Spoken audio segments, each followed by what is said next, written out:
안녕하세요. 세미나 11 오늘 371페이지 19장 해석에서 전의로 여기 들어가겠습니다. 제가 오늘 소개하려는 것은 용어에 관한 한 유감스럽게도 여러분에겐 전혀 익숙하지 않은 것입니다. 동일시, 이상화, 투사, 내사 등 아주 흔하게 쓰이는 용어들을 다룰 겁니다. 이들은 다루기가 쉽지 않은 용어인데 이는 그 용어들이 이미 어떤 의미를 담고 있는 만큼 더더욱 그렇습니다. 동일시하는 것만큼 흔한 것이 또 있을까요? 동일시는 사유의 본질적인 작용처럼 보이기까지 합니다. 동일시라는 것은 우리가 일상생활에서 흔히 하는 것이죠. 내가 보기에 좋은 것, 내가 관심 있는 것, 내가 좋아할 만한 것, 이런 것들에 대해서 우리는 동일시를 많이 합니다. 이상화하는 건 역시 심리학자의 태도가 좀 더 신문조에 가까워질 때 아마도 아주 요긴하게 쓰일 수 있을 겁니다. 이제 분석가가 이제 그 권력 행사를 할 때 이런 이상화가 생길 수가 있겠죠. 환자가 이 분석가에 대한 아주 그 이상화가 생길 수 있을 겁니다. 투사기와 내사기의 경우 어떤 이들은 이 둘을 상호적인 것으로 간주합니다. 하지만 저는 오래전부터 아마도 이를 알아두시는 게 좋을 겁니다. 이 둘 중 하나는 상징적인 것이 지배하는 영역과 관련되는 반면 다른 하나는 상상 것이 지배하는 영역과 관련된다는 점을 강조했습니다. 따라서 양자는 적어도 어떤 차원에서는 서로 무관하다고 할 수 있죠. 예. 그 내사는 상징계에 해당되고 투사는 상상계에 해당된다고 할 수 있죠. 이런 동일시, 이상화, 투사, 내사 이런 개념들은 사실 그 락강 정신분석 용어라기보다도 그 대상관계에서 주로 나오는 그 빈번하게 나오는 용어라고 할 수 있죠. 물론 동일시는 락강에서도 강조되고 있는 개념이기도 하죠. 이들의 차원이 통상적인 이해 속에서 전개되기라도 하듯 용어들을 서로 연관짓지 않고 그 자체로 이해할 수 있다는 느낌에서 출발해 직관적으로 사용하는 탓에 온갖 혼란과 혼동이 일어나고 있는데요. 이는 다마에 속한 것 모두가 처한 공통적인 운명이지요. 통상적인 다마에서 화자는 적어도 모국어를 구사하는 경우라면 매우 확실하게 그리고 매우 요령껏 자신을 표현할 수 있기 때문에 어떤 용어가 적절하게 사용되고 있는지의 여부를 알아내는 데는 교육을 받지 않은 가장 평범한 언어 사용자가 기준이 될 정도입니다. 용어 사용을 우리는 그 학문적인 용어 사용에 국한하지 않고 일반적인 의미의 용어로 사용하고 있다는 얘기죠. 따라서 인간은 그저 무언가를 말하고자 하는 것만으로도 벌써 언어의 기본적인 위상학 속에 들어가게 되는데 그러한 위상학은 과학의 영역에 안주하는 이들이 지나치게 연연해하는 지극히 단순화된 현실주의와는 전혀 다른 것이죠. 사람은 그 자기가 언어를 발화하는 순간에 그 발화하는 언어에 자기가 잡힌다 이렇게 얘기하는 것이죠. 누에고치가 입에서 꼬치를 뽑아서 그 안에 거주하듯이 거미가 이 뒤에서 이 거미줄을 뽑아서 거기서 자기가 거주하면서 곤충 잡아먹듯이 인간은 자기가 발화하는 그 바람은 언어에 잡히는 것이죠. 그러한 것은 무슨 뭐 논리주의라든지 실증주의 같은 그 현실주의와는 전혀 다른 거예요.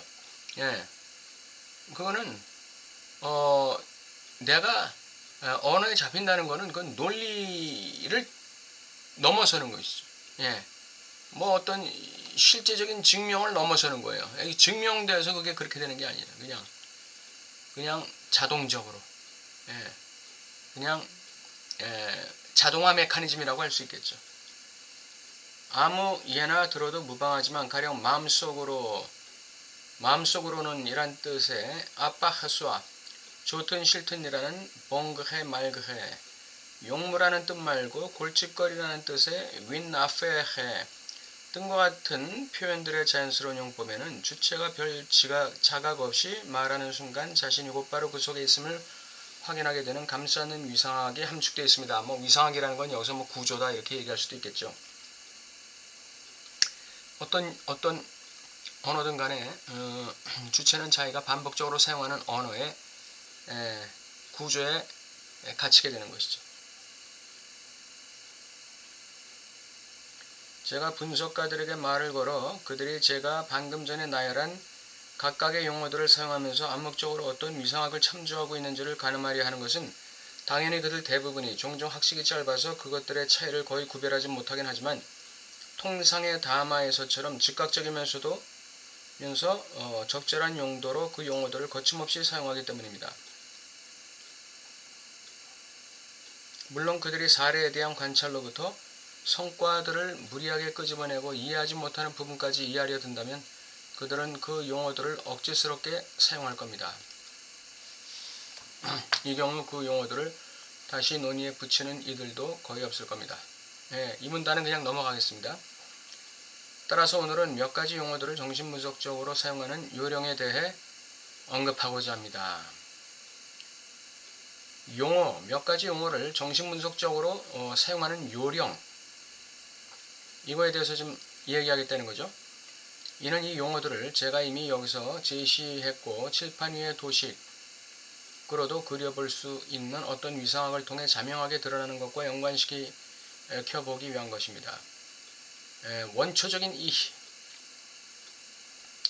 원초적 자아, 신경장치 안에서 대상화될 수 있는 이시, 신경계적 자아, 이 중추신경계적 자아, 생물학적 자아죠. 루스트, 즉 쾌락의 장과 운루스트의 장이 구별이 이루어지는 그런 장이 바로 루스트 이히의 장이죠. 항상성을 유지하는 이히의 장을 보여주는 도식. 이 루스트 이히, 이 쾌락 자아는 항상성을 유지하려고 하는 것이죠. 항상성을 유지하려고 하는 것이죠. 이렇게 그 이히라는 용어도 그 정신분석적으로 사용되는 그 용도에 따라서 이게 주체가 될 수 있고 자아가 될 수도 있는 것이죠. 이미 지적한 대로 프로이드는 가령 트립, 충동에 관한 논문에서 트립의 트립 쉑스알레죠. 충동과 충동의 운명에서 이시의 수준을 구분해내면서 이시는 조직화된 모습을 띠고 나타날 뿐 아니라 그 이시가 엄밀하게 실제 장과 접속하는 것이 바로 그런 한도 내에서 라는 점을 강조한 바 있습니다.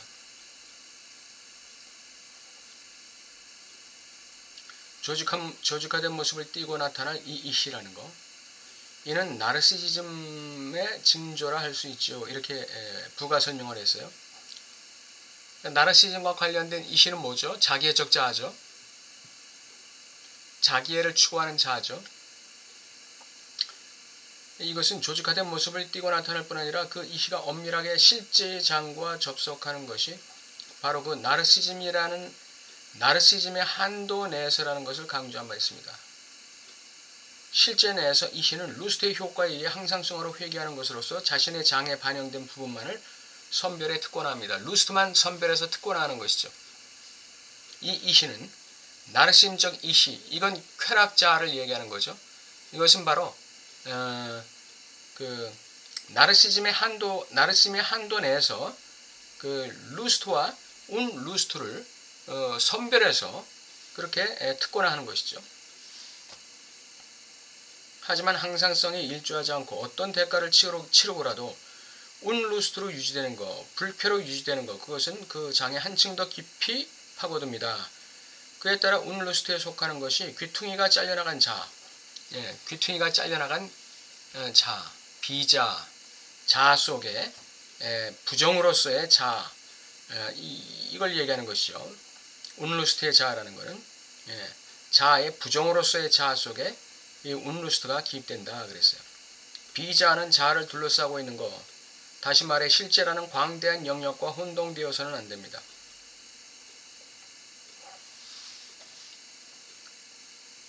이 비자, 이 불쾌, 이 불쾌는 자아를 둘러싸고 있는 것, 다시 말해서 실제, 자아를 둘러싸고 있는 실제의 광대한 영역과 혼동해서는 안 된다 그랬어요. 그러니까 그 루스트의 영역에서 잘려나간 부분이죠. 운루스트는 루스트의 영역, 쾌락자의 그 루스트의 영역에서 잘려나간 부분이에요. 그러니까 이 쾌락자는 이 운루스트를 포함하는 개념이죠. 순수한 100% 쾌락을 유발하는 그 쾌락자는 없어요. 그러니까 이 쾌락자라는 개념 안에는 운루스트가 잘려나간 귀퉁이 같이 달려 있는 것이죠. 근데 이 운루스트가 그 기입되는 그 비자아가, 이 비자아가 자아를 둘러싸고 있는 것, 다시 말해 실제라는 광대한 영역과 혼동되어서는 안 된다.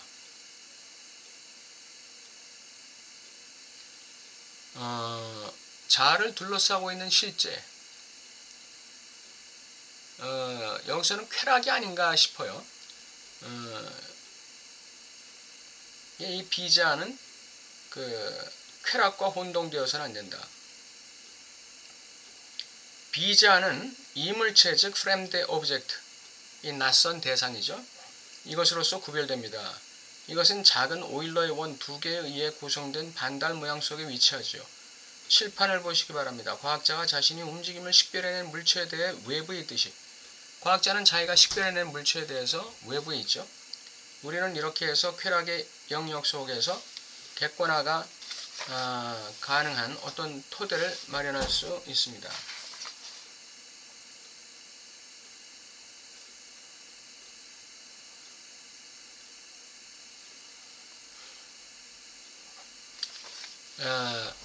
쾌락자아가 쾌락과 불쾌를 구분할 수 있다는 것이죠. 쾌락자아가 쾌락은 선별해서 특권화시키고 불쾌는 비자 속에 던져버리고, 이렇게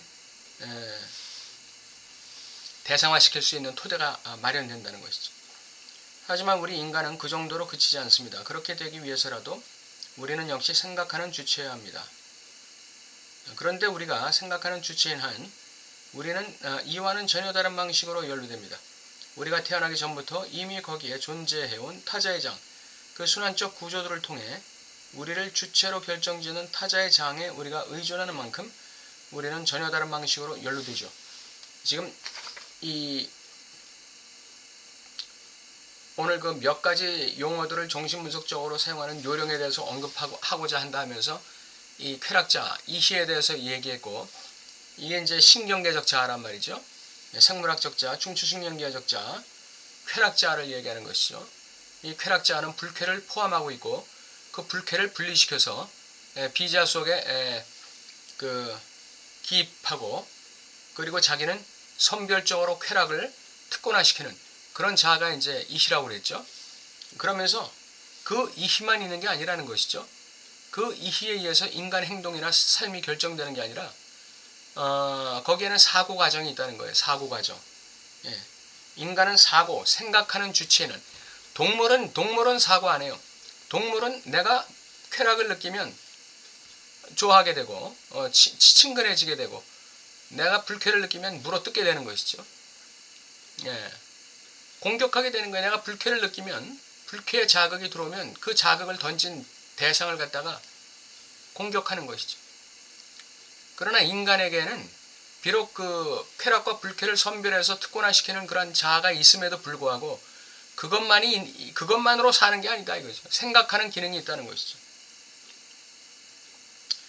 그런데 그 생각하는 기능은 바로 타자의 장과 관련해, 타자의 장에서 이 생성되는 이 담론, 이 신입향, 이것과 관련된다는 거예요. 사고한다는 것은.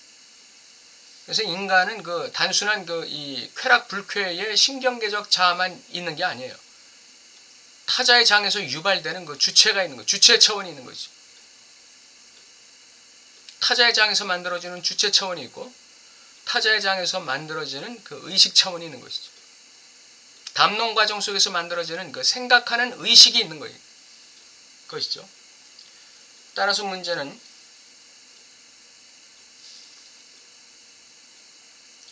우리가 분석의 장에서 다루고 있는 다양한 일들이 어느 장에서 일어나느냐 하는 겁니다. 그중 어떤 것들은 이시라는 첫 번째 장에서 일어나며 또 어떤 것들은 타자라는 다른 장, 즉 무의식의 장, 시니피앙의 장이라고 바꿔 말할 수 있죠. 타자라는 다른 장이라는 건 이 두 장에서 일어나는 것들을 따로 구별해야 하는데, 왜냐하면 이 둘을 혼동하게 되면 더 이상 아무것도 이해할 수 없기 때문입니다. 타자의 장에 대해서라면 저는 제가 소외와 분리로 규정해 구별한 두 가지 기능을 통해 그 장의 근본적인 분절을 보여드린 바 있습니다. 이 거세라는 것을 둘로 나누면 소외와 분리 아닙니까? 그 소외가 일어나는 장도 역시 타자의 장이고, 분리가 일어나는 장 역시 타자의 장에서 그 받아들인 기표, 소위 말하는 그 부명이라는 거, 아버지의 이름이라는 거, 농드베, 이거에 의해서 주체가 자기의 소외를 극복할 수 있는 그 힘을 발휘하게 되는 거죠. 이게 분리 아닙니까? 이게 욕망의 주체가 되는 거. 이게 이제 타자의 장과의 관련 속에서 이게 이제 이루어지는 것이죠. 지금부터의 강의는 제가 이 두 가지 기능을 도입한 이후로 여러분이 다들 한 번쯤 그 기능들에 대해 고심해 보았을 것이라는 전제하에 이루어지는 것입니다.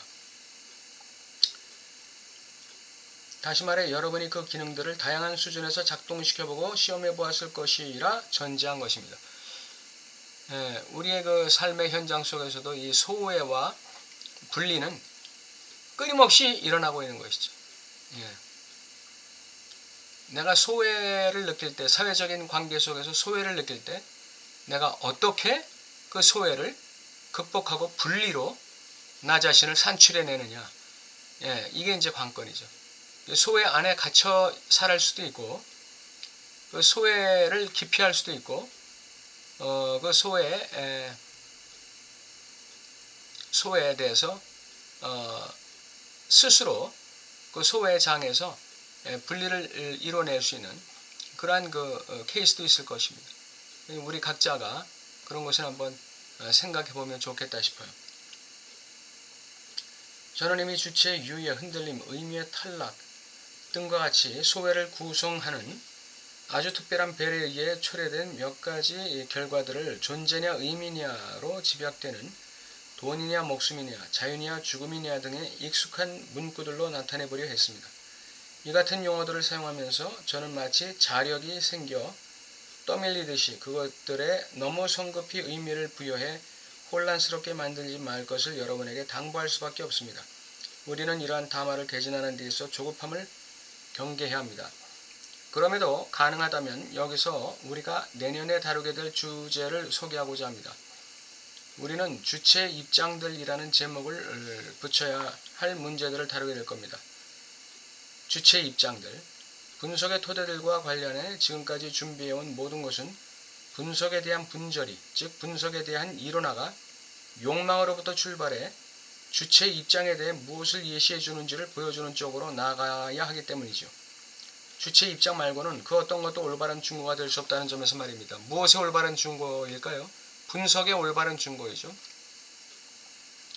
그래서 락강식의 정신분석은 결여에 대한 주체의 그 입장, 그 다음 자신의 그 무의식적 진실에 대한 주체의 입장, 그리고 그 욕망에 대한 주체의 입장, 이 주체의 입장을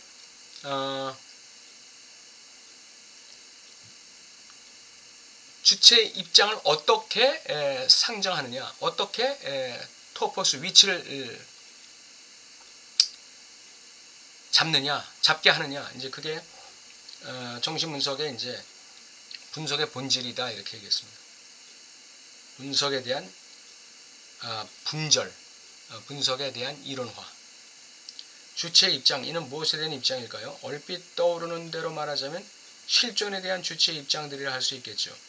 이는 이미 한간에 널리 퍼져 있는 표현들이기 때문에 우호적인 분위기를 기대할 수도 있을 겁니다.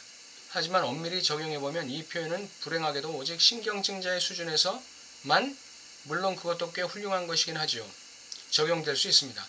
그렇기 때문에 저는 존재에 대한 주체 입장들이라고 하겠습니다. 반드시 이 제목이 될 것이라 미리 장담할 수는 없으며 어쩌면 더 좋은 제목이 떠오를 수도 있을 겁니다. 하지만 어쨌든 문제의 핵심은 바로 거기에 있습니다. 정신분석이 다루고 있는 그 목표 또는 대상은 주체의 입장을 어떻게 상정하는가인데, 그것은 바로 주체의 자기 자신의 이 소에 대해서 어떻게 입장을 취할 것인가, 또 자신의 결의에 대해서, 자신의 욕망에 대해서 어떤 입장을 취할 것이냐를 다루는 것이 정신분석의 분석이에요. 그러면 이 주체의 입장이라는 것은 무엇에 대한 입장이냐? 궁극적으로 실존에 대한 입장이냐, 존재에 대한 입장이냐 봤을 때 락강은 존재에 대한 입장이다 이렇게 얘기하는 것이죠. 실존에 대한 입장이라는 것은 우리의 현실적인, 우리를 둘러싸고 있는 현실적인 상황들, 환경들에 대한 주체의 입장을 얘기하는 것이죠. 이게 실존에 대한 주체의 입장이죠. 그러나 존재에 대한 주체의 입장이라는 것은 주체에 대한, 말하자면 아까 말씀드린 소에 대한 주체의 입장이고, 자신의 결의에 대한 주체의 입장, 상실에 대한 주체의 입장, 무의식의 언어처럼 구조화되어 있는 이 언어 구조에 대한 주체의 입장, 그리고 욕망에 대한 주체의 입장, 결국 존재에 대한 주체의 입장이 되는 것이죠. 정신분석이 다루는 주체의 입장이라는 건 존재에 대한 주체의 입장을 얘기하는 것이죠. 375페이지 1번 나가겠습니다. 논의를 좀 더 진전시켜 봅시다. 저로서는 위험천만해 보이는 것을 바로잡기 위해 제가 이미 참조한 바 있는 한 논문에서 저자는 제가 무의식의 고유한 언어 구조와 관련해 도입한 것을 나름대로 성과가 없지 않은 어떤 방식으로 형식화하려고 노력했습니다. 라프랑슈라는 제자죠. 그는 요컨대 제가 제시했던 은유 공식을 어떤 공식으로 풀이해내는 데까지 이르게 되었습니다. 신입향의 응축작용이 무의식의 근본적인 것인 만큼 저의 은유 공식은 그 무의식이 출현하는 차원을 분명하게 보여주었고, 그런 점에서 본질적이고 유용한 공식이었습니다.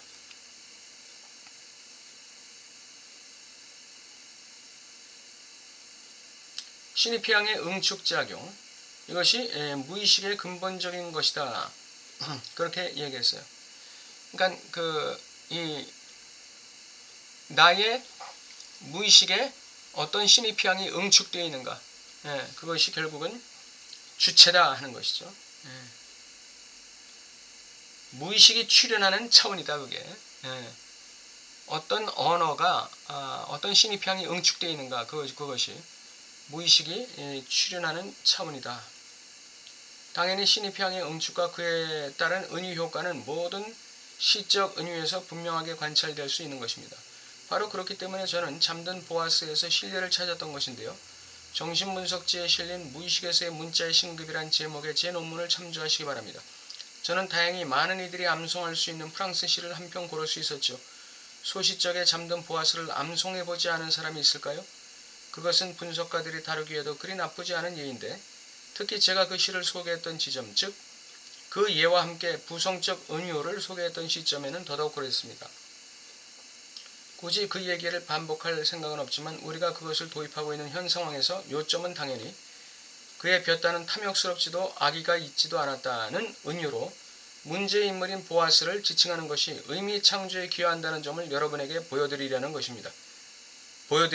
신성한 아버지이면서 동시에 신의 도구의 위치, 신의 도구라는 위치에서 이 문제의 인물인 이 보아스를 지칭하는 것이 의미 창조에 기여했다 그랬어요.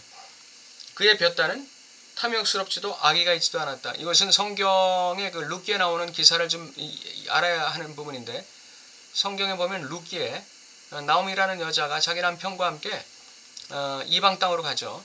이사를 가는 거예요. 거기서 이제 두 아들을 데리고 갔는데 두 아들이 결혼해가지고 살다가 아버지가 죽고 결혼한 두 아들도 차례차례 죽었어요. 그러니까 며느리 둘만 남았잖아요. 그 중에 큰 며느리는 자기 본국으로 돌아가고, 이 둘째 며느리인 이 룻이라는 여인이 시어머니인 나오미를 따라서 본국으로 돌아오게 됩니다. 그러면서 지극정성으로 자기 시어머니를 돌보는데 이 일련의 그 사건을 알게 된 보아스라는 사람이 룻이 자기 밭에 와서 그 보아스라는 사람이 가꾸는 그 밭에 와서 이삭 줍는 거를 허락해요. 아무도 금지하지 못하게 만들죠. 룻이 그렇게 자기 밭에 와서 이삭을 줍는 것을 허락해 줘요. 그의 볕다는 탐욕스럽지도 악의가 있지도 않았다는 말은 그걸 얘기하는 거예요. 자비로운 보아스의 삶의 모습을 얘기하는 것이지. 자기의 친족에 대한 선의를 베푸는 보아스의 인격을 얘기하는 거지. 그거에 대한 은유가 바로 그의 볕다는 탐욕스럽지도 악의가 있지도 않았다. 이렇게 나온 것이죠. 이러한 은유에 의해 열린 의미의 차원은 우리에게 다름 아니라 최후의 이미지, 다시 말해 별밭 속에 아무렇게나 던져져 있는 황금낫의 이미지 속에서 나타납니다. 별밭 속에 아무렇게나 던져져 있는 황금낫. 그게 뭔가 황금낫이라는 게 뭔가 고정점 같이 보이지 않나요? 어떤 이 군계 일학 같이 활용 점정처럼 보이지 않나요? 별밭 속에 아무렇게나 흩어져 있는 황금낫의 이미지. 그것이 말하자면 락강이 얘기하고자 하는 부성은유가 아닌가 싶어요. 이는 심지어 이 시 속에 감춰져 있는 차원이기도 합니다. 그것도 여러분이 생각하는 것 이상으로 감춰져 있는 차원인데, 왜냐하면 제우스가 크로노스의 피로 세상을 잠기게 하기 위해 사용했던 낫을 여기에 등장시키는 것만으로는 그 의미를 이해하는 데 전혀 충분하지 않기 때문입니다. 문제가 되는 거세의 차원은 성서의 관점에서 볼 때 전혀 다른 질서에 속한 것으로 보아스가 하나님께 드리는 기도와 더불어 역사의 모든 메아리들을 통해 생생히 작동하고 있지요. 보아스는 이렇게 기도합니다. 어떻게 저 같은 늙은이가 자식을 볼 수 있을까요?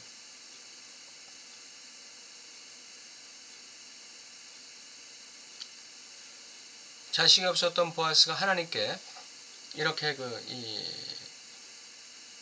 무너진 기도를 드리는 것이죠. 예. 이 속에서 보아스의 무너짐을 볼 수 있으신가요? 보아스의 마음이 무너진 것을, 보아스의 마음이 붕괴된 모습을 여기서 볼 수 있지 않을까요? 어떻게 저 같은 늙은이가 자식을 볼 수 있을까요?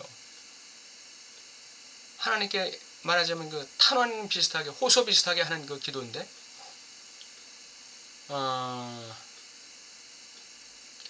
이게 말하자면 보아스의 거세를 드러내고 있다는 것이죠. 락강이 얘기하고자 하는 것은 바로 이 기도 속에 보아스가 하나님 앞에, 신 앞에 얼마나 철저하게 거세되어 있다는 사실을 보여주려고 하는 것 아닌가, 저는 그렇게 해석을 합니다.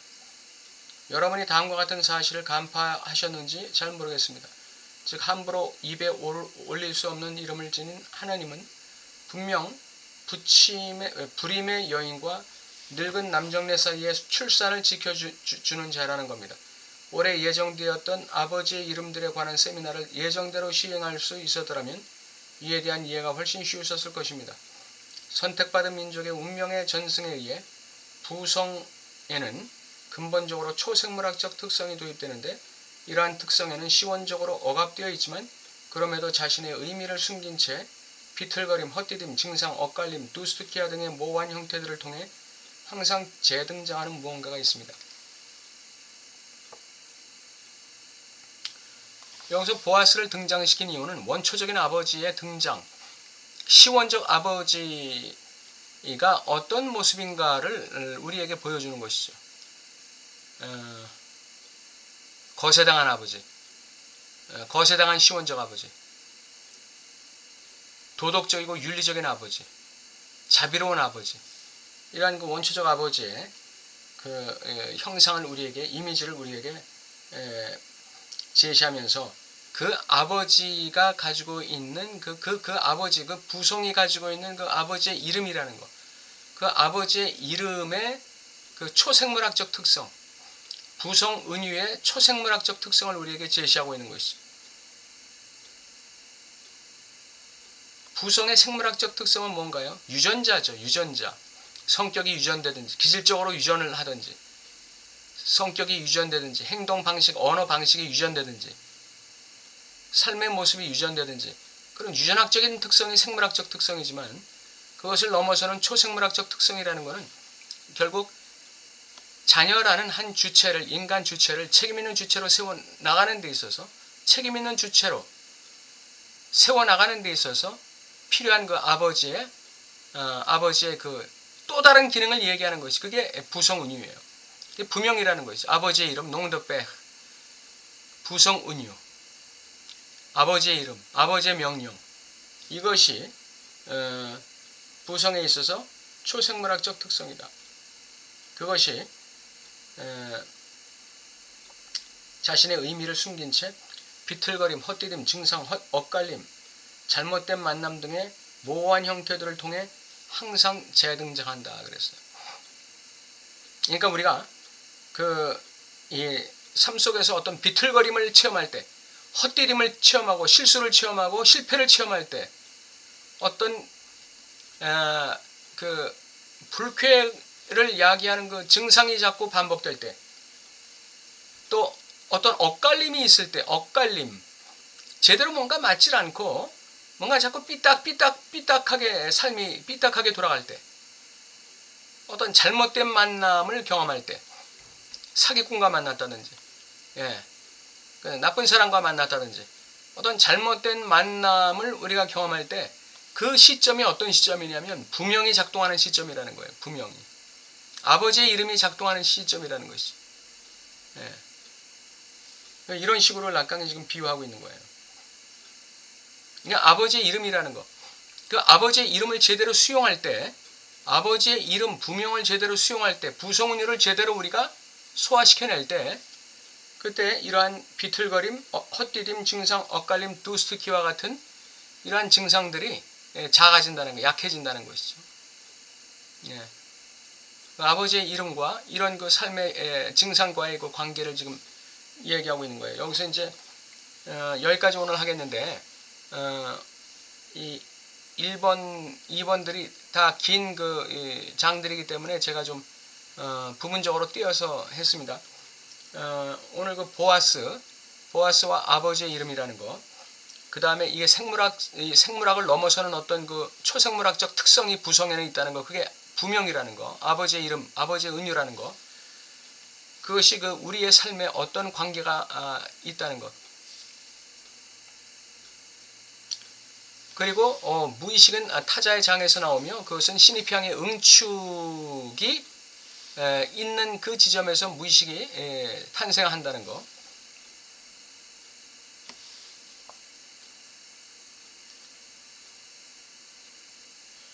그리고 정신 분석에서 그 분석은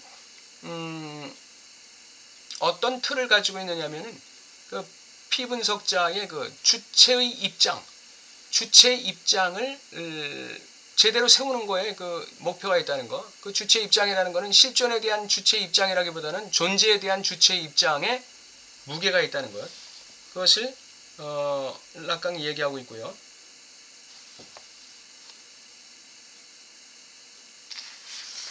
그리고 이제 우리 인간 주체에는 그 이희의 장이 있고, 또 하나는 타자의 장이 있다는 거. 이희의 장이라는 건 나르시즘과 관련되고 그 쾌락 그리고 불쾌를 선별적으로 특성화하는 역할을 한다는 것. 그것이 바로 루스트 이희, 쾌락자의 장이라는 것. 그렇지만 그런 쾌락자라는 신경계적인 그 자아에 의해서만 인간이 살아가는 게 아니라 사고하는 그 과정을 통해서 인간은 살아간다는 거. 그 사고하는 과정을 유발시키는 게 바로 타자와의 담론을 통해서라는 거. 그래서 타자의 장에서 주체는 탄생한다는 거.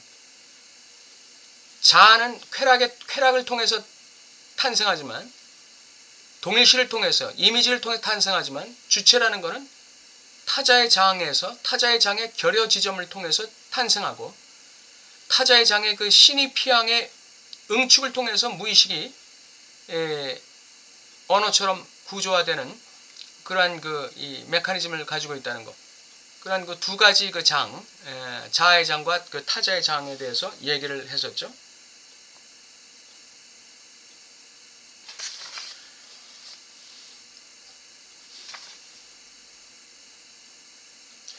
그리고 맨 처음에 나왔던 게 인간은 그 자기가 발화하는 그 언어, 발화하는 그 말, 이거에 자신이 잡혀서 산다는 거, 그것에 대해서